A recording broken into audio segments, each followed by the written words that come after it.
This wasn't banana. It was cocaine. Portsmouth, 6:14 a.m. A cold wind rolls off the docks.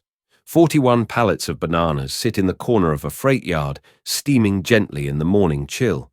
But something's off. Not the fruit. That's real. It's the way the customs officers move. The way they pause, linger, like they already know. One box is heavier than the rest. Another has a false bottom. There are whispers. Don't open it here. Then a strange order from higher up. Let it through. Wait. What? Why would they let a shipment continue if they knew what was inside? And who was waiting at the other end? Because this delivery wasn't heading to a supermarket. It was going straight to a warehouse in Tottenham, a company nobody had heard of, owned by a man no one could find online. And inside that warehouse was a crew that had no idea the game had already changed. We're about to unpack one of the most silent, surgical takedowns in UK drug smuggling history. But for now, just remember this. The bananas weren't fake. The cocaine was. But the trap was very real. This isn't a movie. This was February 2021, one of the biggest drug busts in UK history, and almost no one's heard the full story. If you're already locked in, smash that like button, hit subscribe, and drop a ice in the comments to let us know you're cold with us. Because this case, it's about to get hotter than £200 million worth of blow. Tottenham, North London, a warehouse tucked behind a row of industrial units, the kind you'd pass 100 times and never notice.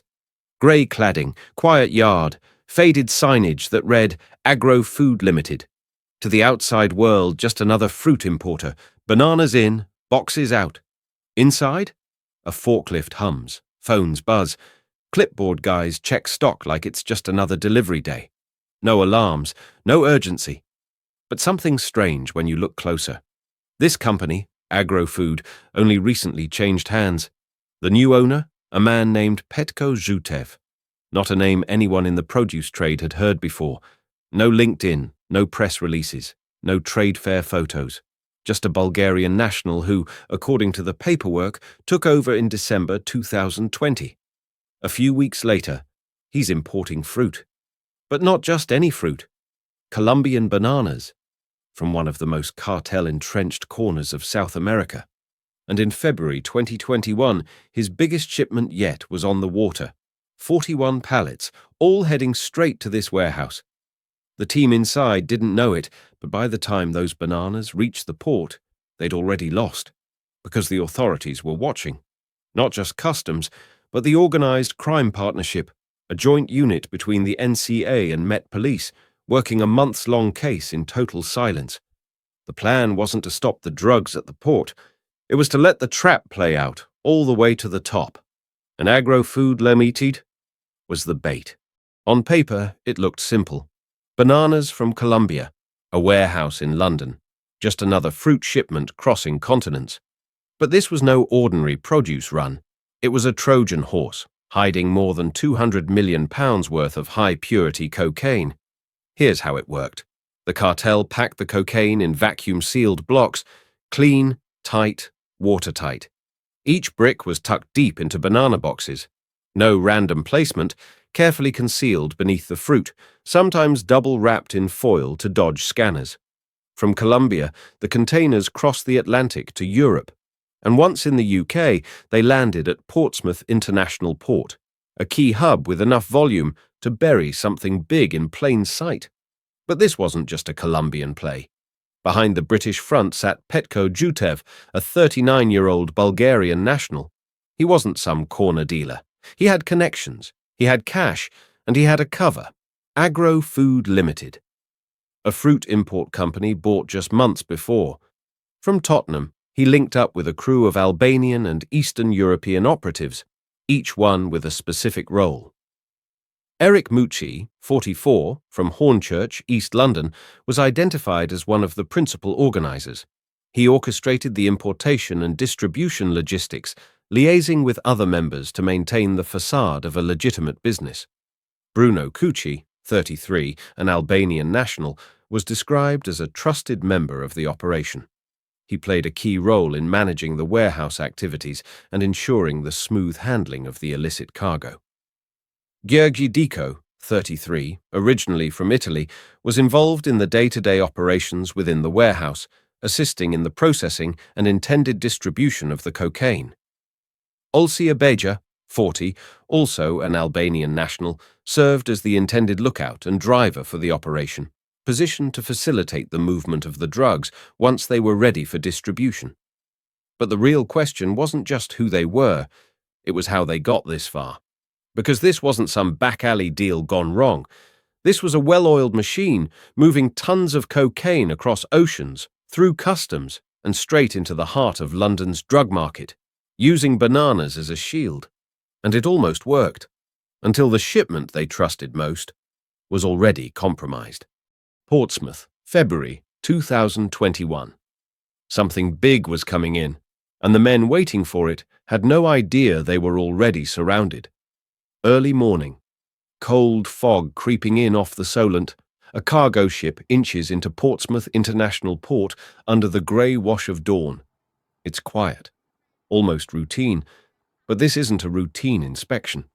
Off to the side, a covert team from the Organised Crime Partnership, officers from the NCA and Met Police huddle behind containers, watching. The shipment, 41 pallets of bananas from Colombia. On paper, Agro Food Ltd, a fruit importer in North London, but tucked inside those bananas, tightly wrapped and expertly hidden, 2.3 tons of 90% pure cocaine. Street value over £210 million. You can smell the tension before you see it. Gloves on, sniffer dogs tense, scanners light up. One officer pries open a crate. Yellow bananas, stacked perfectly, but one is just a little too firm. He cuts it open. White powder spills out like sand. They've got it. But instead of celebrating, they move quietly. The plan was never just to intercept. It was to dismantle. Over several hours, under complete secrecy, the real cocaine is removed. In its place, decoy bricks. Same size, same weight, sealed tight. The containers are reassembled. Pallets stacked. Doors closed. No sign of a breach. Then, they let it go. That shipment rolled right back onto a truck, straight up the motorway. Destination, Tottenham. Meanwhile, back at Agro Food Ltd, a warehouse once trading fruit, now a front. Run by Petko Zhutev, a Bulgarian national with no prior drug charges, his crews were ready. Bruno Cucci, Diko, and Olsia Beja. On phones, checking tracking apps, expecting their future to arrive wrapped in bananas. What they didn't know? Every mile of that journey was watched. Marked vans, undercover spotters, police drones overhead, a convoy of law enforcement closing in mile by mile. If you're still with us and your heart's racing, hit that like button and subscribe so you don't miss what happens next. Because trust me, the warehouse scene is where this story explodes. What do you think they found inside? Drop your guess in the comments. Tottenham, North London. A grey sky presses down on the rooftops. The yard outside Agro Food Ltd is still. Nothing moves but the wind, tugging at a loose scrap of plastic wrapped around the wire fence. Inside the warehouse, you can hear the soft whine of forklift hydraulics and the low murmur of men going through the motions. It looks normal, routine, but it's not. The product has arrived. 41 pallets, shrink-wrapped and stacked like any other fruit shipment. On paper, Colombian bananas. In reality, something far more valuable, 2.3 tons of pure cocaine, already extracted by police at the port. The gang doesn't know. They still think the drugs are hidden somewhere inside these crates. Inside the warehouse, it's tense but quiet. Olsia Beja stands by a metal table, flipping through packing slips. He checks his burner phone. Nothing. He frowns, taps the screen again. Still nothing. No signal.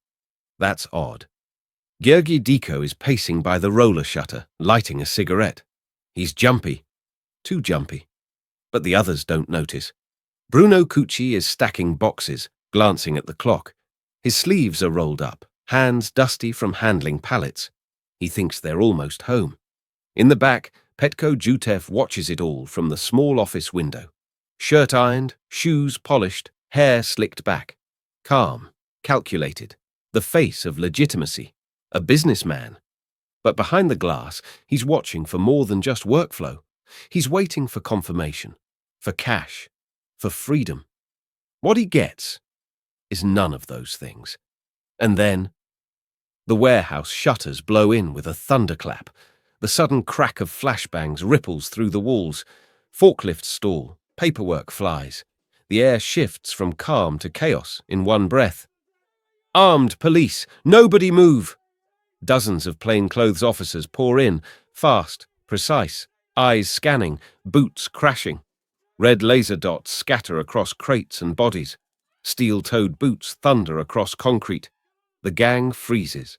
Some drop, some run. One man bolts toward the loading door. He doesn't make it 10 steps. An officer shoulder tackles him against a steel girder. A crate topples, bursting open. Yellow bananas scatter across the floor. CCTV captures every second. Deco stares, slack-jawed. Bruno backs into a forklift, hands raised, mouth open. Olsi raises both palms like a child caught stealing. And Zhutev, still behind the glass, frozen, eyes wide. His empire crumbling in slow motion. He doesn't resist, doesn't speak. He just lowers himself into the office chair, the last calm gesture before his world ends. They line them up outside under grey skies. Petko Zhutev, 27 years. The front man who thought the suit would shield him. Eric Mucci, 33 years. Rarely seen, always directing from behind the curtain. Bruno Cucci, 21 years. The trusted pair of hands on the ground. Gheorghe Diko, 18 years. Olsi Abeja, 17 years. Quiet, efficient, now silent. Their expressions. Not fear. It's confusion. Shock. Not because they were arrested, but because they had no idea how long the police had been watching. Every call, every crate, every shipment, monitored, logged, analyzed. What they thought was their safest delivery was a trap. A sting so subtle, so patient, they never even flinched until it was too late. Tottenham was quiet now. The warehouse emptied, the shutter scorched from the raid. But here, in this grand courtroom in central London, it was just beginning. 5 men, all eyes on them. Dressed in suits, but no disguise could cover what they'd done. They didn't speak. They didn't need to. The numbers spoke for them. Judge Rebecca Trowler KC called it international drug trafficking on an industrial scale. 2.3 tons of cocaine, £210 million, hidden in banana boxes, a front company, a criminal network, and 5 men who thought they'd found the perfect cover. Petko Zhutev, the businessman, the one with clean hands. 27 years. He'd bought Agro Food Ltd in December 2020, just in time to launder cartel profits under crates of fruit. Eric Mucci, the ghost in the network, always behind the scenes, never in front of a camera. 33 years total, 26 for the import, another 7 for running a domestic supply line with 33 kilograms of cocaine stashed away like groceries. Bruno Cucci, 21 years, one of the key handlers in the warehouse. Trusted, embedded, quiet, until the cuffs clicked. Gheorghe Diko, 18 years. The mechanic turned runner, a man who knew engines but couldn't outrun what was coming. Olsi Abeja, 17 years. The driver, the lookout. The first one who sensed something was off, but didn't say a word. There was no shouting, no wild outbursts, just silence, the kind that settles in when the lie falls apart. The prosecution laid it bare. The gang had tried to flood the streets of Britain with cartel-grade cocaine, enough to fund wars, tear up communities, reshape cities. The NCA called it one of the biggest drug busts in UK history, not just because of the weight, but because of what it meant, that even the cleanest-looking company might be hiding the dirtiest secrets. But was this their first shipment, or just the first one they lost? Ask yourself, how many crates went through before this one? How long had this operation been hiding in plain sight? This wasn't just one gang. It was a blueprint, a quiet reminder of how legitimate-looking businesses, warehouses, freight companies, importers are being used to mask operations worth hundreds of millions. And Agro Food Ltd wasn't the only one. Just months later, another shipment, this time hidden in frozen fish, was intercepted in Felixstowe. Before that, cocaine smuggled inside industrial rolls of plastic wrap from Belgium. Then came dog food bags, then concrete blocks. The criminals adapt, so the investigators have to stay one step ahead. But here's the real danger. How many of these operations are still running, right under our noses? How many normal warehouses in industrial estates across the UK are actually being used to move product for cartels? Because for every Petko Zhutev caught, there's another getting ready to sign the next shipping manifest. Each raid reveals new faces, new methods, but the motive never changes. Profit at scale, risk be damned. The sentencing in this case was historic. Petko Zhutev and his men will spend decades behind bars. But the network that trained them, the one that gave them access to Colombian suppliers, Balkan muscle, and London real estate, it's still out there, evolving, adapting. And so the fight continues. Think they've stopped? Think again. We're just getting started. If you want more real UK gangland breakdowns, subscribe now, drop a comment, and let us know which city you think is next, because sometimes the biggest crimes are hiding in plain sight.